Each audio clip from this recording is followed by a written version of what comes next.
तर आपल्याला सजावट टाकलं जाईल. त्यानंतर दैवत छत्रपती शिवाजी महाराज यांची जयंती सर्व महाराष्ट्रात साजरी होत आहे. तसेच श्री माजी आमदार साहेब वीरेंद्र जगतापजी यांनी औषधी वाटप करून आज त्यांची खरी अर्थात जयंती साजरी केली आहे. आम्हाला खूप मोठा हातभार लागला आहे आणि आम्ही आमचे चांगले सहकार्य करू, चांगली आमची सेवा देऊ सगळ्या चांदूरवासिया. बस हे बोलून माझे करू शकतो. रयतेचा राजा छत्रपती शिवाजी महाराज, खऱ्या अर्थानं गोरगरिबांचा आणि 18 जातींना घेऊन चालणारे शिवाजी महाराज महाराष्ट्रामधल्या सरकारकडे औषधाचा साठा उपलब्ध नसल्यामुळं गोरगरिबांवर उपचार होत नव्हते.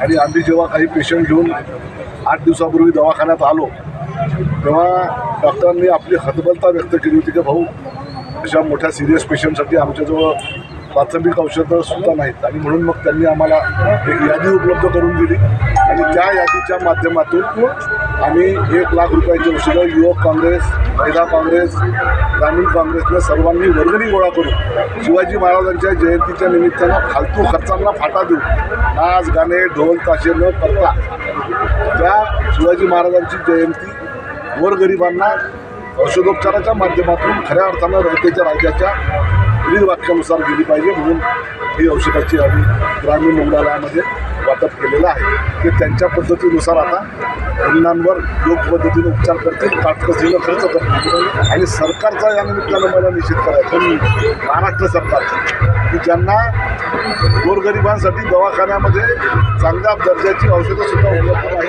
ही दुःखाची बाब आहे. औषधी उपलब्ध नसल्यामुळे गोरगरिबां रुग्णासाठी आवश्यक औषधीचा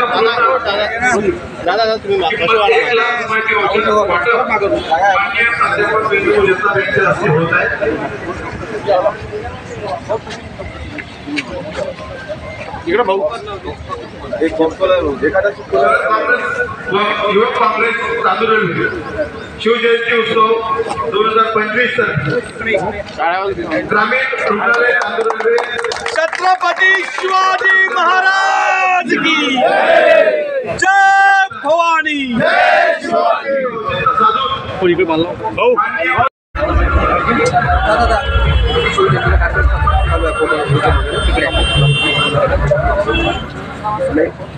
प्रफुल्ल भाऊ थोडस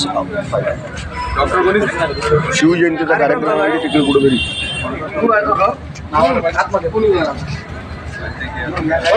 या साईडने नावे डिस्टन्स रिपोर्ट.